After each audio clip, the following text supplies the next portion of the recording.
ये कुछ ऐसी लेडीज हैं जिनके बारे में अभी तक हमने बात की है, जो प्रेजेंट जनरेशन की लेडीज हैं। जैसे मैंने आपको बोला कि हर जनरेशन में, हर युग में औरतों को अलग अलग तरह के चैलेंजेस फेस करने पड़े हैं, राइट। तो प्रेजेंट जनरेशन की अगर मैं कुछ इंटरनेशनल लेडीज की बात कर चुकी हूँ, तो कुछ ऐसी लेडीज भी तो होनी चाहिए जो शायद इंटरनेशनली इतना स्ट्रॉन्ग अपना बेस बना चुकी हैं, ऑरा बना चुकी हैं कि उन्होंने इन जनरेशन की लेडीज के लिए कह सकते हैं कि फाउंडेशंस ले किए थे कि तुम भी आगे जा सकती हो। ऐसी एक लेडी है जो ह्यूमैनिटेरियन डीड्स के लिए बहुत जानी जाती है। वैसे तो ये अक्सर कहा जाता है कि औरतें बहुत काइंड हैं, कंपैशनेट हैं, दयालु होती हैं, तो ये इनकी एक सॉफ्ट साइड मानी जाती है। बट ये लेडी जिनके बारे में अब मैं बात करने वाली हूँ, ये ऐसी हैं जिन्होंने इस सॉफ्ट साइड के बेसिस पर नोबेल प्राइज तक जीत लिया था। क्यों? क्योंकि ये काइंड थी, कंपैशनेट थी। जी हाँ, जिनकी मैं बात कर रही हूँ उनका नाम है मदर टेरेसा। मदर टेरेसा का शुरू से अगर आप नाम देखें तो मदर टेरेसा नहीं था, इनका नाम एग्नेस भुजायु था। इनका जो ये एक आयरिश लेडी हैं, इनका जिस घर परिवार में जन्म हुआ था वो शुरू से ह्यूमैनिटी में बहुत बिलीव करते थे। अक्सर ये कहा जाता है आप अपने घर से, आप अपने पेरेंट्स से और एक डोमेस्टिक माहौल से आप बहुत कुछ सीखते हो। शायद उसी माहौल का असर था, क्योंकि बचपन से ही जब इनके घर वालों ने वर्ल्ड वॉर 3 देखा था, बहुत ज़्यादा ट्रेजेडीज हुई थी उस टाइम पे, तो तब भी इन्होंने लोक सेवा करनी नहीं छोड़ी थी। शायद उसी बचपन के माहौल का असर था कि ये जो है ह्यूमैनिटेरियन डीड्स की लीडिंग लेडी बन चुकी थी। अब अगर इनकी मैं लाइफ की बात करूं तो निजी जिंदगी में ये 9 साल की थी जब इनके पिताजी का देहांत हो गया था, और इनकी माताजी ने इनका पालन पोषण कपड़े सिलकर किया था। तो इनको पढ़ाया लिखाया, और उसके बाद इनकी जो ग्रोथ है, सबसे बड़ा योगदान जो एक स्ट्रॉन्ग लेडी का है वो शायद इनकी माताजी का है। और उसके साथ साथ अब एग्नेस की, मदर टेरेसा की जर्नी कैसे स्टार्ट होती है, बहुत छोटी सी और बहुत इंटरेस्टिंग कहानी है। मतलब छोटी तो नहीं है, बट मैं ब्रीफ करके बता देती हूँ। इनकी लाइफ में एक फादर आए थे, फादर फ्रांजो जिनका नाम था। तो वो एक थ्योरी में बिलीव किया करते थे कि अगर आपको दुनिया की भलाई करनी है तो आपको अपनी जो सुख सहूलत है या लग्जरीज हैं उनको छोड़ना पड़ेगा।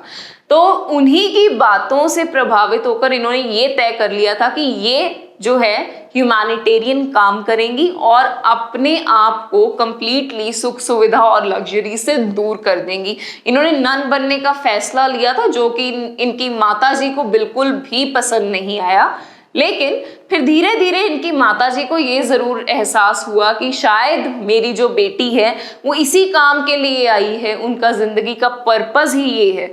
तो इन्होंने अपनी बेटी को अलाउ किया था, और उसी के परमिशन की वजह से ये मार्च में यहाँ इंडिया में कैलकाटा में आई थी। कैलकाटा में आकर भी अगर आप ये सोच रहे हैं कि मदर टेरेसा कैलकाटा आई और उन्होंने लोक सेवा शुरू कर दी और इतनी अच्छी जर्नी थी, तो ये भी बहुत गलत है। क्योंकि मदर टेरेसा को एक प्रॉपरली, मदर टेरेसा को मतलब एग्नेस को मदर टेरेसा बनने के लिए पूरी ट्रेनिंग दी गई थी। इसी ट्रेनिंग के तहत इनका नाम एग्नेस से बदल के टेरेसा रख दिया गया। और उसके बाद जैसे जैसे इन्होंने ट्रेनिंग ली, जैसे जैसे इन्होंने आगे काम किया, तो इनका नाम जो है इन्हें रियलाइज हुआ, क्योंकि इन्होंने वो टाइम देखा है जब वर्ल्ड वॉर 2 हुआ था, जब उसके बाद इंडिया की पार्टीशन हुई थी।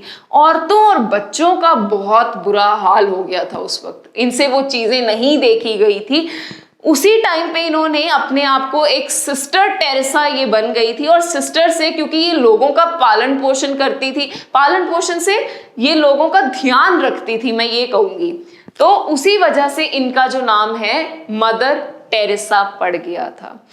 तो ये एक इनकी जो जर्नी थी, बहुत ही खूबसूरत सी जर्नी, मैं कहूँगी कि एक अच्छी डीड के लिए इनकी जर्नी थी। निर्मल हृदय नाम का इन्होंने अपना एक इंस्टीट्यूट बनाया था, जहाँ पर जो लोग बीमार थे, घर से निकाल दिए जाते थे, उनको ये रखती थी, और जिनको दफनाने के लिए कोई जगह नहीं मिलती थी वहाँ पर उन्हें दफनाया करती थी।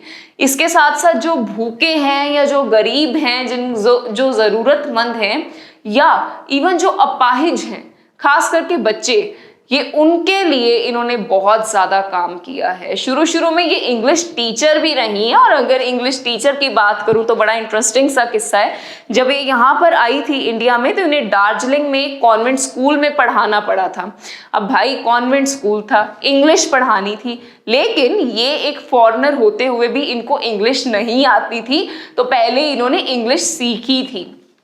खैर, मदर टेरेसा को उनकी ह्यूमैनिटेरियन डीड्स के लिए नोबेल प्राइज भी मिल चुका है। लेकिन क्या आप जानते हैं कि मदर टेरेसा एक स्पोर्ट्स पर्सन भी थी? मदर टेरेसा एक बहुत ही कमाल की जिम्नास्ट थी, और मदर टेरेसा ने अपने आप को हर फील्ड में, खास करके ह्यूमैनिटी के फील्ड में बहुत आगे लेकर आई हैं। शायद यही एक रीजन है कि औरत के काइंडनेस और कंपैशन को भी अब लोग ज्यादा रिस्पेक्ट से देखते हैं।